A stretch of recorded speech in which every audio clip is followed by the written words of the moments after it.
गोदावरी नदीला आलेल्या पुरामुळे गोदा काठावर असणारी छोटी दुकानं टपऱ्या ह्या हलवण्यात आलेल्या होत्या। पूजा साहित्य त्यासह इतर साहित्य विक्रीसाठी गोदावरी नदीच्या दोन्ही काठावर छोटी छोटी दुकानं थाटण्यात आलेली आहे। मात्र दरवेळेसच्या पुरामध्ये ही दुकानं हलवण्यात येतात। आपण आता भांडी बाजार परिसरामध्ये आहोत। गोदा काठावरची ही सर्व छोटे छोटे टपऱ्या ज्या आहेत ह्या भांडी बाजार आणि सराफ बाजारामध्ये लावण्यात आलेले आहेत।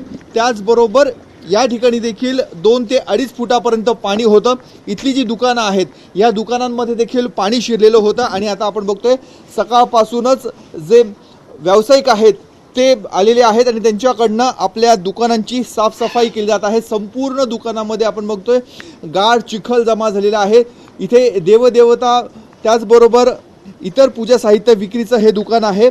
पितळी वस्तू तांब्याच्या वस्तू या दुकानामध्ये मिळतात। मात्र याचंही मोठ्या प्रमाणामध्ये नुकसान झाल्याचं आपल्याला बघायला मिळतंय आणि सकाळपासून स्वच्छता केली जाते।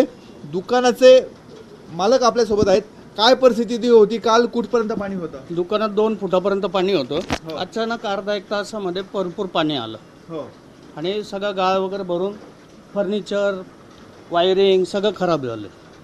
पण आधी तुम्हाला सूचना देण्यात आली होती का? दरवेळेस सूचना दिली होती। मग साहित्य तुम्ही इतर ठिकाणी हलवतात का? तेवढी वेळ मिळाली नाही का? असंच असतं? नाही आलो होतो पण अचानक वाढल्यामुळे थोडासा त्रास झाला, बाकी काही नाही। हो आता काय म्हणजे सकाळपासून साफसफाई चालू आहे, काय नुकसान दिसतंय तुम्हाला? वायरिंग फर्निचर आणि माल खराब होतो, बाकी काही नाही। आणि साफसफाईला 2-3 दिवस जातात। अचानक पाणी आल्यामुळे एवढी गडबड झाली। आपण बघतोय हे व्यावसायिक आहेत, त्यांच्याकडनं ही साफसफाई केली जाते आहे।